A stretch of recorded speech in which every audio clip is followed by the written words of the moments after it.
Matthew Della Vedova lahir di Victoria, Australia pada tanggal 8 September 1990.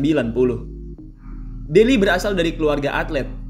Ayahnya merupakan seorang atlet football, sementara ibunya merupakan seorang atlet netball. Sedari kecil, Deli sudah cinta dengan olahraga. Ia senang memainkan berbagai olahraga, mulai dari basket, tenis, sepak bola, serta football. Meski begitu, dari sekian banyak olahraga yang ia gemari, Deli akhirnya memilih untuk fokus kepada basket. Saat usianya 17 tahun, Deli pindah ke Canberra untuk lebih mendalami basket. Di sana, ia bermain di sebuah liga basket semi-profesional, yaitu South Eastern Australian Basketball League. Deli tampil cukup bagus di sana. Ia berhasil menjadi seorang point guard muda yang gesit dan gigih. Usai selesai bermain di liga semi-profesional, Deli pun terbang ke Amerika Serikat untuk berkuliah. Di Amerika, Deli berkuliah di St. Mary's College of California, yaitu sebuah kampus yang berlaga di NCAA Divisi 1. Deli langsung tampil bagus di level basket kuliahan. Ia saat itu langsung berhasil menjadi starting point guard di tim kampusnya. Ia juga berhasil membawa St. Mary meraih banyak kemenangan. St. Mary sendiri saat itu berhasil menjadi juara 1 di konferensinya, membuat mereka berhasil masuk ke turnamen NCAA. Deli dan kawan-kawan berhasil meraih prestasi yang cukup bagus di turnamen NCAA. Saat itu, mereka berhasil mencapai babak 16 besar. Itu merupakan sebuah prestasi yang bagus untuk ukuran kampus sekelas St. Mary. Deli tampil buruk di babak 16 besar. Tembakannya mengalami kebuntuan. Ia hanya bisa memasukkan 2 dari 10 tembakannya, membuat timnya menjadi kesusahan. Akhirnya, perjalanan Deli dan kawan-kawan pun harus berakhir sampai babak 16 besar.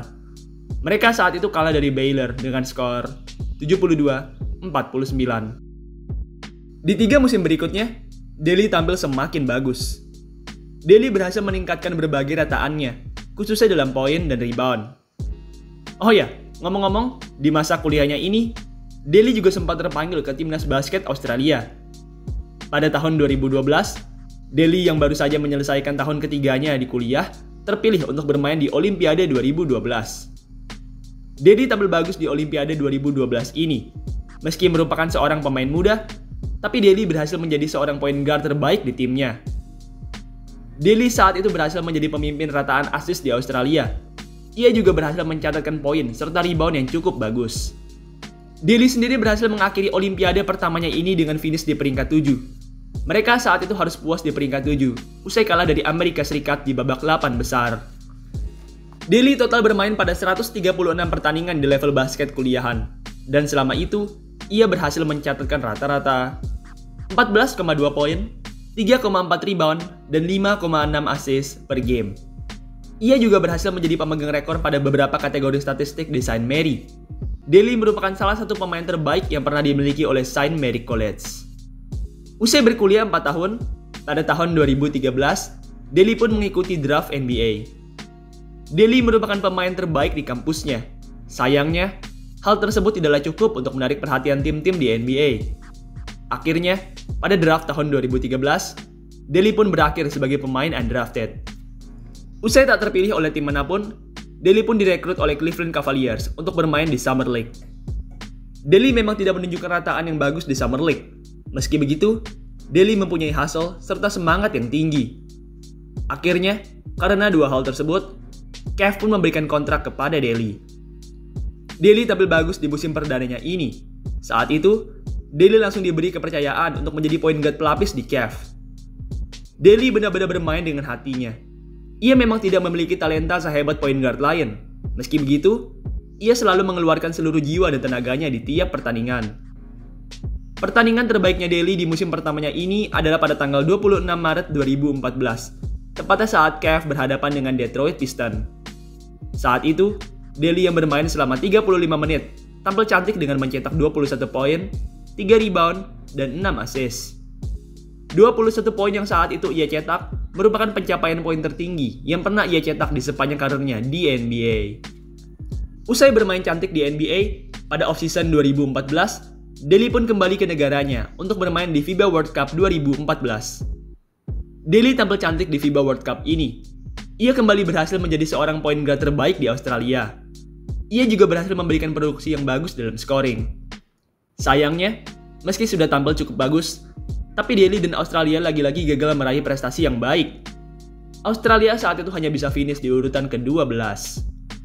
Setelah bermain di timnas, Daly pun kembali ke Amerika untuk bermain di NBA. Daly tidak mengalami banyak perubahan di musim 2014-2015 ini. Rataan poin, rebound, dan asisnya terlihat mirip. Hanya saja, persentase field goal mengalami penurunan yang cukup besar. Di musim keduanya ini, Daly tetap menjadi seorang garda yang bermain gila-gilaan. Daly bermain dengan sepenuh hati, terutama dalam defense. Ia rela mengejar pemain lawan selama 48 menit penuh. Itulah kelebihan Daly dibanding para pemain lain. Oh ya, di musim 2014-2015 ini, Daly berhasil mencetak pertandingan terbaik di sepanjang karirnya. Pada tanggal 15 April 2015, Daly yang saat itu berhadapan dengan Washington Wizards tampil bagus dengan 18 poin dan 12 assist. Daly juga punya persentase field goal yang bagus di game tersebut. Ia saat itu berhasil memasukkan 6 dari 11 tembakannya, atau artinya, ia punya field goal percentage sebesar 54%. Tidak seperti musim lalu, pada musim 2014-2015 ini, Daly dan Cavaliers berhasil masuk ke playoff. Di playoff, Daly tetap ditugaskan sebagai point guard pelapis. Daly berhasil menjalankan tugasnya dengan baik. Sebagai garda pelapis, ia berhasil memberikan produksi yang baik dalam offense dan defense. Pada final 2015, sebuah tugas besar datang untuk Daly. Saat itu Kyrie Irving mengalami cedera dan harus absen, dan akhirnya Daly pun saat itu harus menggantikan Irving di barisan starter. Daly tampil bagus sebagai starter. Daly berhasil mendefense Stephen Curry dengan baik. Ia berhasil menjadi seorang pengganggu yang efektif untuk Curry. Daly juga sempat tampil besar di final 2015 ini. Pada game 3, Daly yang bermain selama 38 menit tampil luar biasa dengan 20 poin, 5 rebound, dan 4 assist. Performa Daly itu tidak hanya membuat namanya diingat oleh banyak orang, tapi juga membuat Cavs menang dan unggul 2-1. Di 3 game berikutnya, Daly memiliki penampilan yang buruk. Daly saat itu tampil sangat bau dalam offense. Ia juga tidak berhasil menahan offense dari Steph. Akhirnya, Cavaliers pun kalah di serial ini. Mereka kalah dari Warriors dengan skor 4-2. Di musim berikutnya, Daly dan kawan-kawan kembali masuk ke final NBA. Tim Cavs yang Daly bela sudah lebih siap di musim 2015-2016 ini. Mereka tidak lagi dilanda badai cedera seperti musim lalu. Daly sendiri tidak mendapat menit yang terlalu besar di final 2016 ini. Ya, wajar saja. Kyrie Irving di musim tersebut sedang dalam kondisi yang sehat. Cavs juga bermain sangat serius di final ini, sehingga sang pelatih tidak berani memberikan Daly menit yang banyak. Meski tidak mendapat banyak kesempatan bermain, tapi Daly berhasil membawa pulang cincin juara di musim ini. Cavs saat itu menang 4-3, dan Daly pun berhasil mendapatkan gelar juara pertamanya. Setelah meraih juara, Daly pun terbang ke Brazil untuk bermain di Olimpiade 2016. Daly kembali berhasil memberikan penampilan yang bagus untuk Australia. Ia saat itu lagi-lagi berhasil menjadi pemimpin di Australia dalam assist. Ia juga berhasil mencetak rataan poin yang lebih besar dibanding di Olimpiade 2012.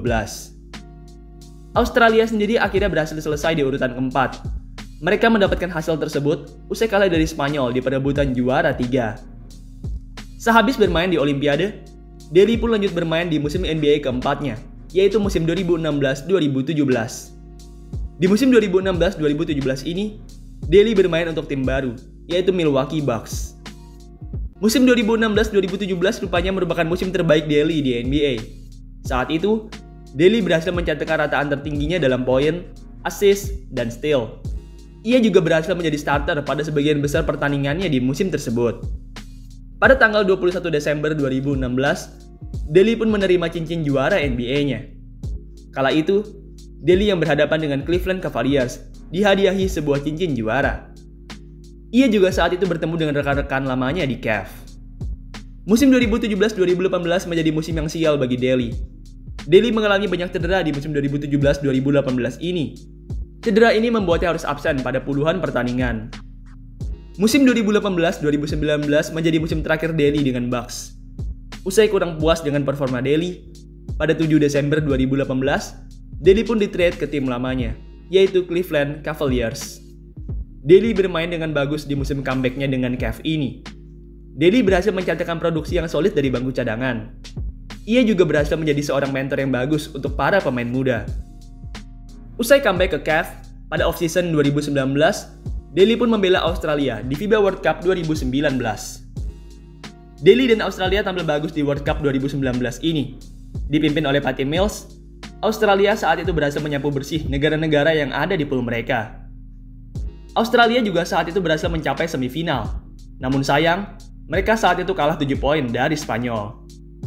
Akhirnya, Daly dan Australia pun harus bisa puas berada di posisi 4. Mereka mendapat posisi tersebut usai kalah dari Prancis di perebutan juara 3. Setelah mendapat posisi 4, Daly pun lanjut bermain di musim NBA ke-7-nya, yaitu musim 2019-2020. Daly mendapat pengurangan menit bermain di musim 2019-2020 ini. Menitnya menurun dari yang sebelumnya sebesar 19,9 menit per game menjadi hanya 14,5 menit per game di musim 2019-2020. Meski mengalami penurunan menit bermain, tapi Daly sama sekali tidak marah. Ia paham bahwa ia memang sudah tidak bisa seproduktif dulu. Ia juga paham bahwa Cavs telah memiliki point guard muda yang lebih hebat darinya. Musim 2020-2021 merupakan musim yang berat bagi Daly. Pada awal musim, Daly harus absen pada 47 pertandingan. Ia mengalami masalah pada otaknya. Masalah ini sendiri timbul akibat benturan-benturan yang ia hadapi di sepanjang karirnya di NBA. Usai mulai pulih dari masalah otak, Daly pun kemudian bermain lagi. Daly tidak lama bermain, baru melewati 13 pertandingan comeback. Pada 25 April 2021, Daly pun kembali mengalami cedera. Cedera tersebut membuatnya harus absen pada sisa pertandingan di musim 2020-21. Cedera tersebut juga membuat karirnya di NBA menjadi berakhir. Usai musim 2020-2021, Daly sudah tidak mendapat tawaran lagi dari klub-klub di NBA. Akhirnya, usai tak mendapat tawaran, pada 9 Juli 2021, Daly pun bergabung dengan klub Melbourne United. Pada 24 Juli 2021, Daly membela Australia di Olimpiade 2020. Daly tampil buruk di Olimpiade 2020 ini. Cedera serta masalah otak yang ia alami benar-benar mempengaruhi permainannya di lapangan. Meski mengalami penurunan, tapi Daly berhasil meraih prestasi baru di Olimpiade ini. Australia yang saat itu ia bela berhasil meraih perunggu. Medali perunggu ini menjadi medali Olimpiade pertama yang berhasil diraih Daly di sepanjang karirnya di Australia. Saat ini, Daly sedang bermain di Melbourne United. Daly tampil cukup bagus di Melbourne. Ia berhasil menjadi seorang pemain veteran yang handal mencetak poin dan assist. Ia juga berhasil menjadi salah satu pencetak assist terbaik di NBL Australia. Baiklah, itulah tadi biografi dari pebasket Australia yang punya kegigihan luar biasa, Matthew Dellavedova. Ia merupakan seorang pekerja keras dan rela melakukan apa saja di lapangan. Ia merupakan pemain yang dibutuhkan oleh setiap tim di NBA. Sayangnya, masalah otak yang dimilikinya membuatnya tidak bisa bersaing lagi di NBA. Meski begitu, Daly tidaklah putus asa. Ia tetap bermain basket. Ia tetap memainkan olahraga yang ia cintai. Baiklah, sekian video pada hari ini. Terima kasih buat kalian yang sudah menonton. Dan sampai jumpa di video selanjutnya.